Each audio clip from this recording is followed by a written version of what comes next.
Supporters in Kenosha, Wisconsin are calling on authorities to free Crystal Kaiser, an accused killer. They say Kaiser is a victim of human trafficking. They want the district attorney to drop murder charges against her. Kaiser says she was defending herself when she shot and killed 34-year-old Randall Voller and set his house on fire in June of 2018. Kaiser was just 17 years old at the time. Randy Voller was charged with child sex abuse and was out on bail at the time of his death. Kaiser's mother says the prosecutor knew about Voller's alleged activities, but did nothing to stop him. He had evidence. The fact that it took for her to do something because she got tired of it. And he trying to sweep the whole problem under the rug, but it's so much more bigger than just her. But District Attorney Michael Gravely says Kaiser killed Voller because she wanted to steal his car and then bragged about the killing on social media. Where she is essentially bragging on a Facebook Live sort of telecast. She has a gun in her hand. She's waving that gun in her hand, and she is discussing how if somebody makes her mad, she'll shoot them like she shot someone previously, and there are people there trying to quiet her down. Kaiser's case has gained national attention, with celebrities like Alyssa Milano and Patricia Arquette calling for her release. Kaiser's case is reminiscent of the Centoya Brown case in Tennessee, which also garnered a lot of attention. Brown was a victim of child sex trafficking. She was tried, convicted, and sentenced to life in prison for murdering a man in 2004. He allegedly bought her for sex when she was 16 years old. I've been able to help people, which is amazing. Young people, young kids, they listen. And I know it's purely an act of mercy that you even give me a hearing. Brown was granted clemency by then Tennessee Governor Bill Haslam after serving 15 years. She was released in August of 2019. Kaiser is now 19. Despite a growing grassroots campaign seeking her release, she remains locked up. Kaiser faces life in prison if she's convicted of murder and arson. My only thing is I want my child home, and it's messed up how everything happened. Let's bring in Julie Grant because we have a lot we need to discuss about this case. And this is a case, again, we're tracking here on Court TV and waiting for that trial to come up. But Julie, let's start the relationship between Crystal Kaiser and the man that she shot and killed. Do we have any idea how it started, what the nature of it was? Well, I don't know how it began, but what I do know is that the prosecutor on this case is making it very clear that Crystal Kaiser was definitely a victim of felony sexual assault at the hands of Randy Voller, who is the deceased and the said victim in this homicide case. So they're being very, very clear about that. But what's in dispute is how the death occurred.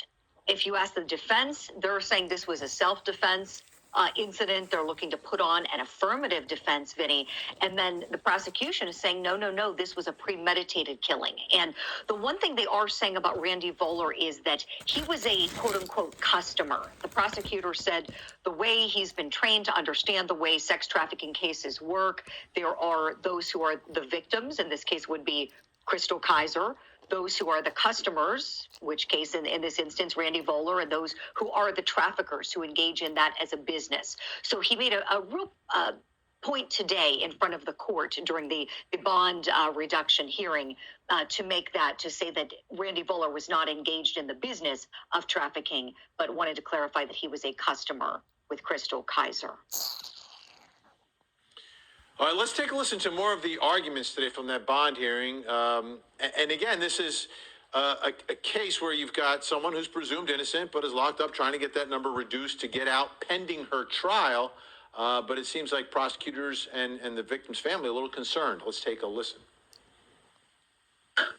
Ms. Kaiser is indigent. She's a poor teenager. She has no ability to post any amount of cash. She will reside with her mother in Milwaukee, and any amount of cash that the court requires as bond presents a significant financial strain on the family.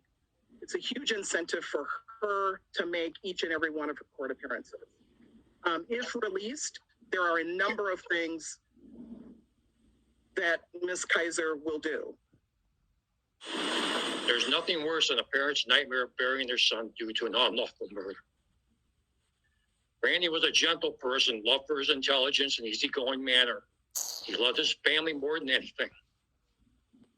On June 5th, 2018, Crystal Kaiser pulled a gun on my defenseless son, shooting him twice in the head, and proceeded to start his body on fire, not knowing if he was alive, still alive, forever changing the lives of his friends and family. As Randy is not here to defend himself, we may never know the real truth, as the defendant has changed her story several times. However, the facts in black and white confirm that her actions were premeditated. She took his life over a vehicle. We are discouraged by the lies that social media, local media, and national news have printed regarding my son, which has no basis on the truth. Due to these lies, members of the family fear for their safety. Based on the defendant's actions before and after the murder, including her bragging about shooting my son on social media and stating that she would kill again, the family requests the court does not allow Ms. Kaiser to be released from jail for any reason, or there should be any reduction in bond. In closing, the family believes that all lives matter. No one should be allowed to unlawfully take matters in their own hands and commit murder nice. Julie, this is a case that has obvious issues on both sides here, and one that you might look at and say, okay, sounds like this could end up with some sort of a plea deal. Is that even being considered here, talked about? It sure is. And it's funny you mentioned that, Vinny, because today during this bond modification hearing, and by the way, it was not modified by the court. The judge continued it at $400,000 straight. But one thing that was brought up was that apparently on March 26th, Crystal Kaiser wrote a letter to the judge, essentially saying that she wants to take the plea offer the prosecutors have given her, but her lawyers have shut it down. And because that communication was sent to the judge, we know that ex parte communications aren't allowed. It's not like one side can have a communication with the court. It has to be shared with the other side. So it was brought out today. Her defense team did not respond to that. But the prosecutor put on the record again what that plea offer is. And apparently it's an offer for her to plead to felony murder and to felony bail jumping. They said that she was out on bail for an incident that occurred in Milwaukee, Wisconsin at the time that she picked up this instant case. So certainly there's heartbreak on so many levels, heartbreak on both sides of this case, Vinny, and it certainly wouldn't surprise me if it is resolved with a plea.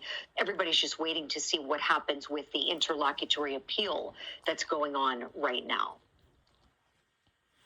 Okay, so you've got an appeal on an issue taking place right now. Any Correct. idea? I know it's almost impossible at this point to figure out a schedule for anything that's happening in any courtroom, but was anyone putting it out there on when the trial would happen if there is no deal? Right. So the next court date will be in September, and that's going to be a status conference date because both sides are hoping to have a decision from the appeals court. And just to kind of take a step back, with an interlocutory appeal just means that one ruling by the court is being appealed right now while the whole entire case is still pending. And so the issue the defense is raising is whether or not they can use that affirmative defense with Crystal Kaiser being a victim of human trafficking and suffering, felony sex assault at the hands of the man that she allegedly killed. So prosecution has objected to that coming in, that affirmative defense being used. The judge sided with the prosecution because of the evidence the prosecution has that this was a premeditated killing.